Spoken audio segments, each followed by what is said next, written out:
Well, speaking of the wine industry being a big part of why people come to visit Charlottesville, vineyards around the area are gearing up for one of the biggest weeks of the year. Consumer Watch Now Costco members may soon be able to avoid lines at checkout. The company is testing out a feature that lets customers scan the items they want and pay for them on their phone. Age is something we all have to face, and there's no cure for it.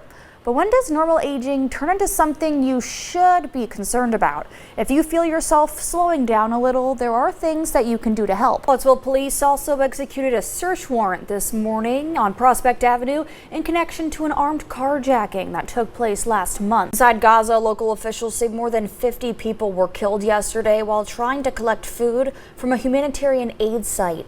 Gunfire could be heard nearby, and CBS News cameras were at the hospital when the gunshot victims arrived. Now, the Department of Health and Human Services canceled a contract with Moderna for the development of a bird flu vaccine, the $590 million contract. All right, thank you, Sarah. And with Foxfield just 2 days away, CBS 19 continues our series on the equine community here in Central Virginia. Sarah, an Albemarle County Court judge denied bond for former 29 News meteorologist Josh Fitzpatrick this morning.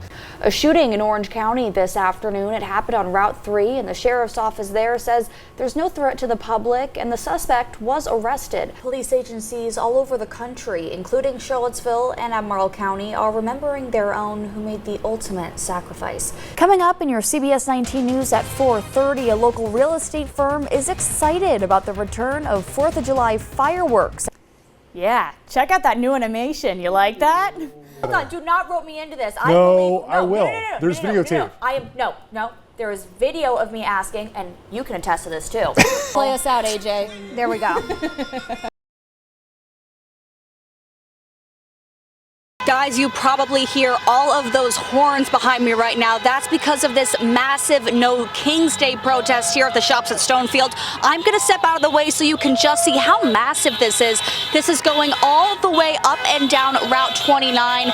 Multiple people are protesting President Donald Trump on his birthday today. Also coincides with the 250th anniversary of the Army and the military parade that we know is going through D.C. Guys, I'm here outside of Crescent Hall, home to a primarily disabled and elderly population. Residents tell me here that both of their elevators have been down today since noon. The fire chief got involved around 1 p.m. and they have been waiting on that elevator company to come and fix those elevators. We just saw some firefighters here carrying those residents up the stairs one by one. 8 floors here in this building, both elevators down since noon today. Residents at Crescent Hall say they're dependent on the elevators, but they keep breaking down. The building is home to 105 public housing units for the elderly or individuals with disabilities, and had renovations done as recently as 2021. Everything but the elevators. Our elevators constantly stay broke. They've been here since 1976 when it was built. There are 2 elevators in the building. One has been out of order since Christmas, and the other has been down since 7 o'clock this morning. The elevators done broke down so many times, and this done happened twice before I know that both of them broke down. And the other one was broke down a long time. The latest outage prompting response from Charlottesville police and fire departments. Even the fire chief had to get 2 people off of the elevator that were stuck. Again, this is a repeat because it's happened many times before. According to the Fair Housing Act, property owners must provide access to buildings, including functional elevators for disabled residents. But the broken elevators aren't the only concerns that residents have. I think the contractors did a lousy job. I don't know how they inspect this place because a lot is wrong. CPD and Charlottesville Fire Department declined to comment tonight, and we're waiting to hear back from Crescent Hall representatives. In Charlottesville, I'm Cassidie Stevens. Alexia, I spoke to this donor who has a scholarship in his name at the university, and after Friday, that money is no longer there. It's fascism. It's here in Virginia. This is one of UVA's donors who is now pulling his funding from the school in light of President Jim Ryan's decision to step down. And I put more, a few $1,000s a year towards a program that lets underprivileged students access a program that they wouldn't be able to otherwise afford or access. But the donor, who did not want to be named, says the circumstances surrounding President Ryan's resignation were questionable. It really has to do with the way in which he has been forced to step down. So I started looking into this, and it's important to think about who wants him to step down and why do they want him to step down right now. When the donor told UVA his decision, he says they were just as surprised as he was. To see the news on Friday that Jim Ryan had stepped down, that they told me that they were in shock, they were still trying to sort out what was happening and why, but that they understood why I was upset and why I was frustrated. Now he's turning his focus to the Board of Visitors and what was happening behind closed doors. They're not interested in DEI. They're not interested in specific programs. They're not interested in what's happening. They want him to step down. And the reason they want him to step down is because they want to create a vacancy in the office of the president. The donor says there is also blame at the state level with Governor Glenn Youngkin's appointment of Ken Cuccinelli. His legacy on education is going to be that he took the keys to the flagship state of the university, one of the best universities of the world, and handed the keys of that university to people who said that they want to destroy higher education in the United States as we know it. And that's going to be Governor Youngkin's legacy on education in Virginia. He believes the corruption doesn't stop at the BOV, but goes all the way up to the Trump administration. And then at the same time, you have people like Vice President J.D. Vance, who's made speeches in private where he has said verbatim, college professors are the enemy.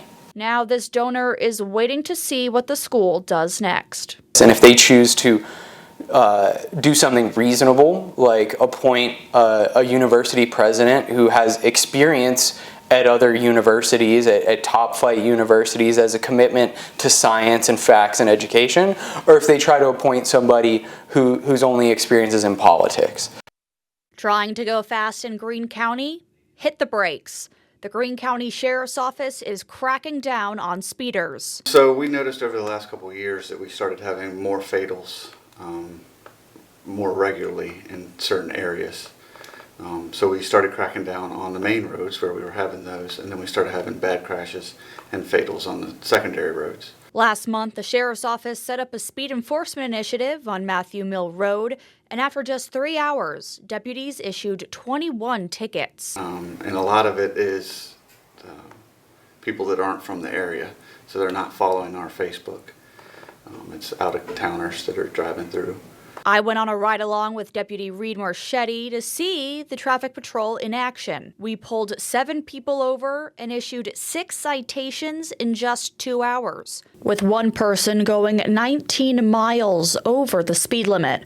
That's 1 mile away from a reckless driving charge. It's imperative that we slow down, especially in the summer. The kids are home and they're in the yard, and it's very dangerous. In Greene County, I'm Cassidie Stevens. Hey guys, so right behind me, no one freak out right now, is America's Moodang. So this is Poppy, the baby pygmy hippo with Mom Iris here at the Metro Richmond Zoo. Look at them just swimming, and she is a pretty big napper right there. She's just sleeping, floating. She looks like a little buoy, but she is adorable and so excited to have her here in the Commonwealth. Meet Poppy. Poppy is a pygmy hippo who was born here at the Metro Richmond Zoo back on December 9th to Mom Iris. They are originally from West Africa. They are mainly nocturnal, but here they kind of adjusted to our day-to-day. Poppy has tracked in a lot of fans, being dubbed the American Moodang, an ode to the viral sensation in Thailand. But Poppy actually shares more of a connection to her than you think. She's her cousin. Yeah, I mean, I give credit to Moodang. They're an endangered species, and to be able for her to be so famous, it's really unbelievable. And she seems to be fitting in just fine. But her name wasn't always going to be Poppy. The zoo held a vote between the names Hammy May, to honor Virginia Ham, and Poppy, a flower name, like Mom Iris. It's just amazing to know that a lot of people throughout the world were really interested in Poppy here and voted for her name. After 116 votes from 165 countries, the name Poppy won not only the popular vote, but the United States vote, the Virginia vote, and the in-person vote. You know, I'm really thankful for how so many people are involved with Poppy. They are a very endangered species, and to know that here at the Metro Richmond Zoo, we do our very best to work with conservation of the species. This is Iris' third calf, and we're hoping in the future, you know, Poppy will also be an important member of the population to continue to spread genetics. You can come meet Poppy and Mom Iris at the Metro Richmond Zoo at the Hippo Haven. In Richmond, I'm Cassidie Stevens.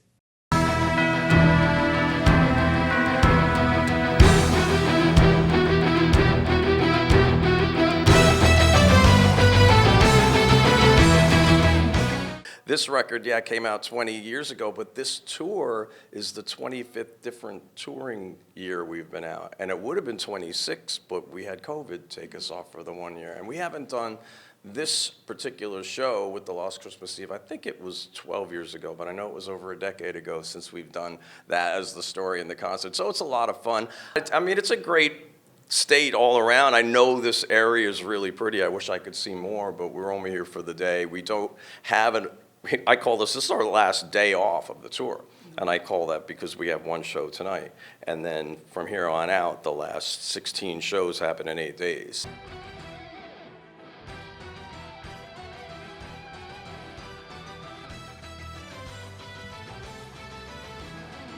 So I like all the songs. I mean, we're actually opening with a Sabotage song that is pretty cool for us because me and Zach and Jeff are in Sabotage, and Sabotage is going to be playing for the first time in decades.